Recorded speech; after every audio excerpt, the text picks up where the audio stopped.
रामायण कथा भाग 5। आज हम सुनेंगे ताड़का वध। स्त्री के रूप में ताड़का एक घोर पाप है और पाप को नष्ट करने में कोई पाप नहीं होता। हे राम, तुम इस पापनी का संहार कर दो। प्रातःकाल स्नान, संध्योपासनादि कार्यों से निवृत्त होकर राम और लक्ष्मण गुरु विश्वामित्र के साथ सरिता तट पर पहुँचे। एक वनवासी मुनि ने विश्वामित्र के साथ 2 सुकुमार बालकों को देखा तथा उनका परिचय प्राप्त कर वे एक छोटी सी सुंदर नौका ले आए और विश्वामित्र से बोले, हे मुनिराज, आप इन राजकुमारों के साथ इस नौका पर बैठकर सरिता पार कर लीजिए। विश्वामित्र जी ने उस मुनि को धन्यवाद दिया और राम तथा लक्ष्मण के साथ नौका पर सवार हो गए। इस प्रकार वे सागर से मिलन की आतुरता में कलकलनाद के साथ दौड़ती जा रही उस नदी को पार कर गए। नदी के उस पार एक भयानक वन था। उस वन को देखकर राम बोले, गुरुदेव, ये वन तो बड़ा भयंकर है। सभी ओर से सिंह, व्याघ्र आदि हिंसक पशुओं के दहाड़ने और हाथियों के चिंघाड़ने की ध्वनि आ रही है। जंगली सुअर, भालू, वन भैंसे आदि वन्य प्राणी भ्रमण करते दृष्टिगत हो रहे हैं। वृक्षों की सघनता के कारण सूर्य का प्रकाश इस वन के भीतर घुसने का साहस नहीं कर पा रहा है और इसी कारणवश चारों ओर अंधकार हो रहा है। इस अति दुर्गम वन का क्या नाम है?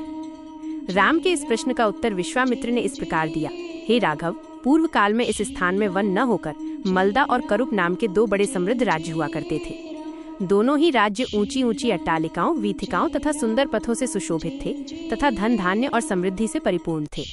दूर दूर के व्यापारी यहाँ पर व्यापार करने आया करते थे। किंतु ताड़का नामक एक यक्ष कन्या ने उन दोनों राज्यों का विनाश कर दिया। ऋषि विश्वामित्र ने आगे बताया, ताड़का कोई साधारण स्त्री न होकर सुन नाम के राक्षस की पत्नी और मारीच नामक राक्षस की माता है। उसके शरीर में 1000 हाथियों के बराबर बल है और वो अत्यंत पराक्रमी और शक्तिशाली है। इस प्रदेश को नष्ट करने के पश्चात ताड़का ने अपने पुत्र मारीच के साथ मिलकर यहाँ के समस्त निवासियों को मारकर खा डाला।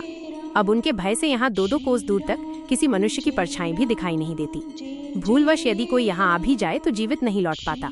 उसी ताड़का का संहार करने के लिए ही मैं तुम्हें यहाँ लाया हूँ। राम ने आश्चर्य से पूछा, गुरुदेव, स्त्रियां तो कोमल और दुर्बल होती हैं, फिर ताड़का में 1000 हाथियों का बल कैसे आ गया? ऐसा प्रतीत होता है कि अवश्य कुछ न कुछ रहस्य है। विश्वामित्र बोले, वत्स, तुम्हारा कथन सत्य है और वास्तव में इसके पीछे एक रहस्य है। सुकेतु नाम का एक अत्यंत बलवान यक्ष था। वो संतानहीन था, अतः संतान प्राप्ति के उद्देश्य से उसने ब्रह्मा जी की कठोर तपस्या की। उसकी तपस्या से प्रसन्न होकर ब्रह्मा जी ने उसे संतान होने का वरदान दे दिया। परिणाम स्वरूप ताड़का का जन्म हुआ। सुकेतु के द्वारा ताड़का के अत्यंत बली होने का वर मांगने पर ब्रह्मा जी ने उसके शरीर में 1000 हाथियों का बल दे दिया। विवाह योग्य आयु होने पर सुकेतु ने ताड़का का विवाह सुंद नामक राक्षस से कर दिया और उससे मारीच का जन्म हुआ। मारीच भी अपनी माता के समान बलवान और पराक्रमी था। वह सुंद राक्षस का पुत्र होकर भी स्वयं राक्षस नहीं था, किंतु बाल्यकाल में वो बहुत उपद्रवी था। ऋषि मुनियों को अकारण कष्ट दिया करता था। उसके उपद्रवों से त्रस्त होकर एक दिन अगस्त मुनि ने उसे राक्षस हो जाने का शाप दे दिया। अपने पुत्र के राक्षस गति प्राप्त हो जाने से सुंद अत्यंत क्रोधित हो गया और अगस्त ऋषि को मारने दौड़ा। इस पर अगस्त ऋषि ने शाप देकर सुंद को तत्काल भस्म कर दिया। अपने पति की मृत्यु का बदला लेने के लिए ताड़का भी अगस्त ऋषि पर झपटी। इस पर अगस्त ऋषि ने शाप देकर ताड़का के सौंदर्य को नष्ट कर दिया और वो अत्यंत कुरूप हो गई। अपनी कुरूपता को देखकर और अपने पति की मृत्यु का बदला लेने के लिए ताड़का ने अगस्त मुनि के आश्रम को नष्ट करने का संकल्प किया है। अतः हे राम, मैं तुम्हें आज्ञा देता हूँ कि तुम ताड़का का वध करो। तुम्हारे अतिरिक्त इसका वध कोई भी नहीं कर सकता।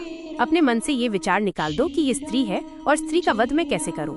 स्त्री के रूप में यह एक घोर पाप है और पाप को नष्ट करने में कोई पाप नहीं होता। समस्त संशय को त्याग कर मेरी आज्ञा से तुम इस पापनी का संहार कर दो। राम ने कहा, गुरुदेव, आपकी आज्ञा मुझे शिरोधार्य है। समस्त मानवों के कल्याण के लिए मैं अवश्य ही ताड़का का वध करूंगा। इतना कहकर राम ने अपने धनुष पर बाण रखकर उसकी प्रत्यंचा को कान तक खींचकर भयंकर टंकार किया। टंकार से उत्पन्न ध्वनि से समस्त वन प्रांत गुंजायमान हो उठा। वन्य प्राणी भयभीत होकर इधर उधर भागने लगे। इस प्रकार की अप्रत्याशित खलबली मची देखकर ताड़का क्रोध से भर उठी। धनुष ताने राम को देखते ही इस विचार से कि कोई अपरिचित कुमार उसके साम्राज्य पर आधिपत्य करना चाहता है, वो क्रोध से पागल हो गई। राम पर आक्रमण करने के लिए वो तीव्र गति से उन पर झपटी। ताड़का को अपनी ओर आते देखकर राम ने लक्ष्मण से कहा, हे सौमित्र, ताड़ के वृक्ष जैसी विशाल और विकराल मुख वाली इस राक्षसी का शरीर कितना कुरूप है। इसकी मुख मुद्रा देखकर ही प्रतीत होता है कि ये बड़ी हिंसक है और निरीह प्राणियों की हत्या करके उनका रक्तपान करने में इसे बहुत आनंद आता होगा। तुम एक तरफ सावधान होकर खड़े हो जाओ और देखो कि कैसे इसे मैं अभी यमलोक भेजता हूँ। विकराल देहधारिणी ताड़का अपने बड़े बड़े दांत चमकाती भुजाओं को फैलाए हुए द्रुतगामी बिजली की तरह राम और लक्ष्मण पर अत्यंत तीव्रता के साथ झपटी। राम इस भयंकर आक्रमण के लिए पहले से ही तत्पर थे। उन्होंने तीक्ष्ण बाण चलाकर उसके हृदय को छलनी कर दिया। उसके वक्षस्थल से गर्म गर्म रक्त की धारा प्रवाहित हो उठी। वह आक्रमण करने के लिए पुनः टूट पड़े। इससे पूर्व ही राम ने एक और बाण चला दिया, जो सीधे उसके वक्ष में जाकर लगा। वो पीड़ा से चीखती हुई चक्कर खाकर भूमि पर गिर पड़ी और अगले ही क्षण उसके प्राण पखेरु उड़ गए। राम के इस रण कौशल और ताड़का की मृत्यु से ऋषि विश्वामित्र अत्यंत प्रसन्न हुए। उनके मुख से रामचंद्र के लिए आशीर्वचन निकलने लगे। गुरु की आज्ञा से वहीं पर सभी ने रात्रि व्यतीत किया।